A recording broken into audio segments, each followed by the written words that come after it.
Yeah, it would be awesome. Yeah. Just try really hard to keep a good wish list. That's what I ask. Before we get started, I'm going to tell you the most important thing about having a great show, a successful show.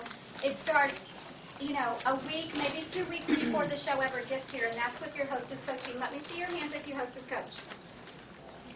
Okay. Let me see your hands if you're going to hostess coach starting tomorrow. And better. And better. Okay. It's really, really, really important. And the one thing that we have that's a great tool from Park Lane is that 5-star hostess program. And that's where you want to start with your hostess coaching. You want to make sure if you can coach in person, that's the best way to do it. So you take your program, you sit down with your hostess, and you go over it at her kitchen table or Panera, wherever you're meeting, and you go over it together and make sure that she understands everything that she's working for. Because once she understands that we have a 5-star program and she knows it really, really well, she's going to work a lot harder to have a better party for you and her. Okay? So I like to explain to my hostesses that the 5-star program is kind of like their buffet to their Park Lane jewelry. All right? So when you look at hotels, you never want to stay at anything less than a 5-star. Even if you have to, you just don't really want to, right? That's right. Right. So we want to encourage that the 5-star hostess program is for people that want to have the best rewards from any other party plan out there, and that's Park Lane. So star number 1 is how I explained to her that that's our appetizer. Star number 2, that's kind of like our main course. We get it a little early. That's the meat of our program. That's where they get all their food. Star number 3 and star number 4 are kind of like appetizers, and star number 5 is the coffee after the dinner. So you just want to kind of relate to her in a way that she's thinking, wow, this really is, first class and 5-star. Okay? Next thing that you want to encourage is your HRCs, your Hostess Reward Credits. Who uses those?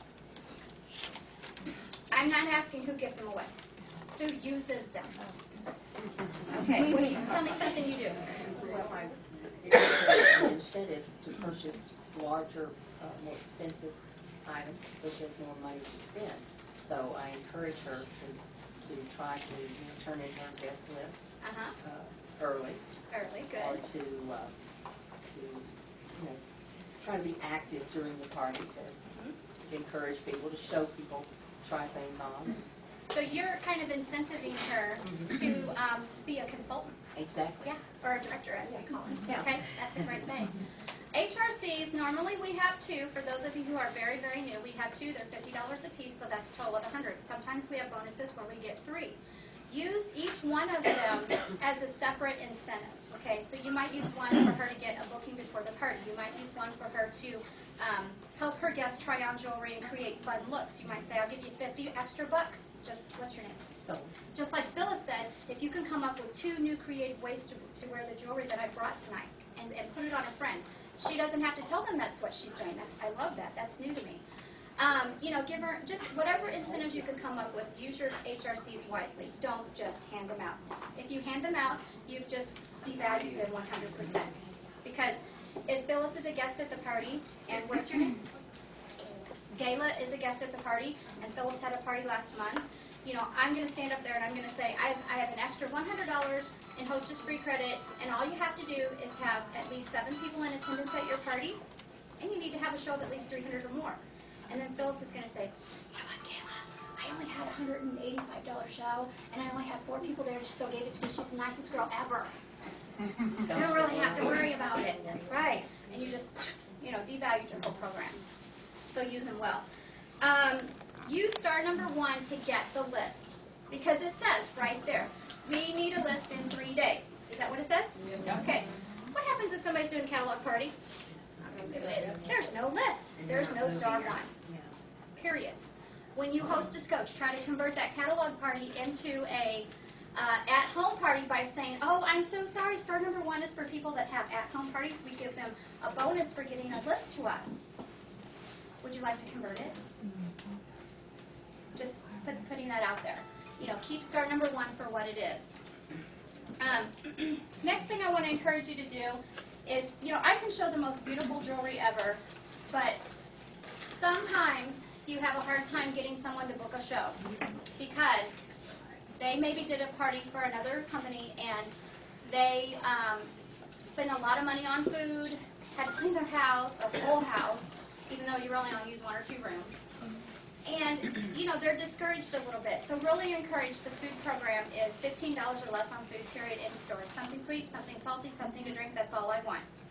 Get the food out in the beginning, in the first half hour. Put it, when I start talking, you put it away. Okay, because you got to keep the people in the room when it comes time to place the orders. This is going to increase your sales. So really stress the whole food program.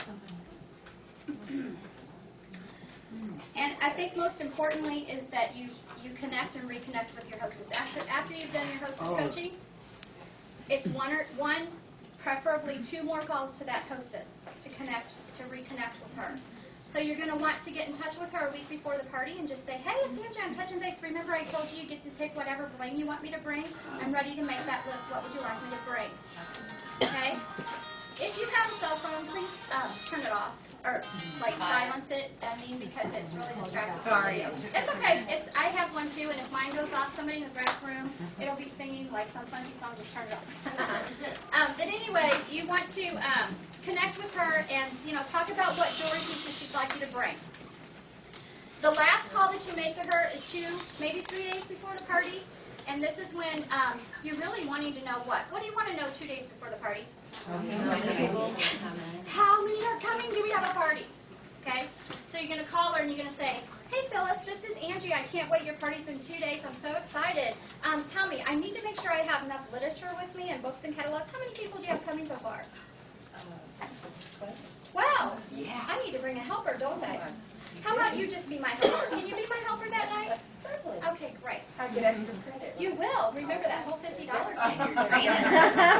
me that. Wow, you guys are tough.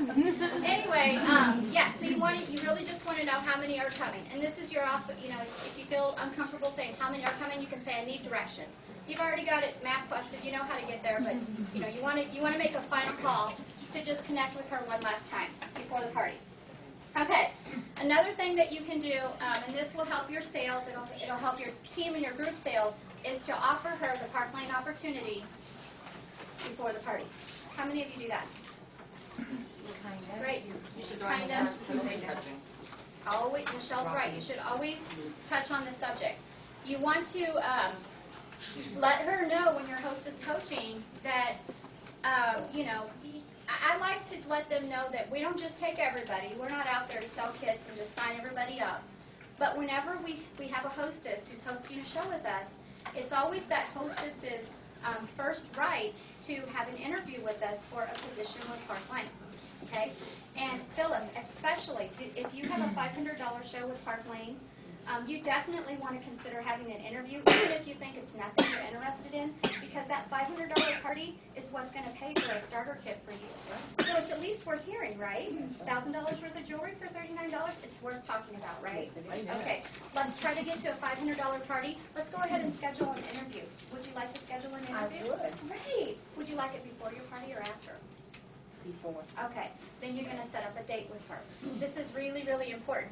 Guess what? Your party sales just went way up because she wants to be a Park Laner. She's thinking about it. She's at least got this in her head. She's going to try to get to at least 500. Right, Phyllis? Exactly. Okay, great.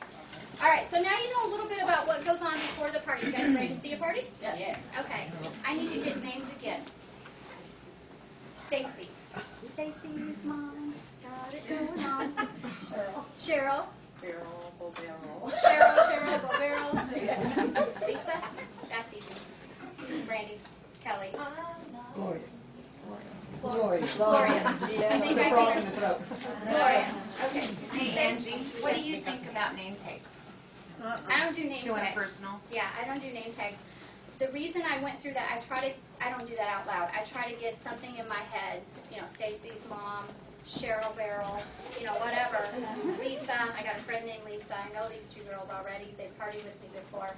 And Gloria, I know this lady named Gloria Quinn. She's new to our company. I'm so excited. And Tom's going to remember. So I'm just trying to teach you some name recognition, because when you do your show, the more times you use a person's name, the more impressed they are, and the more personable, and the more interested they are in what you have to say. And if they're goofing off, talking, you can call on them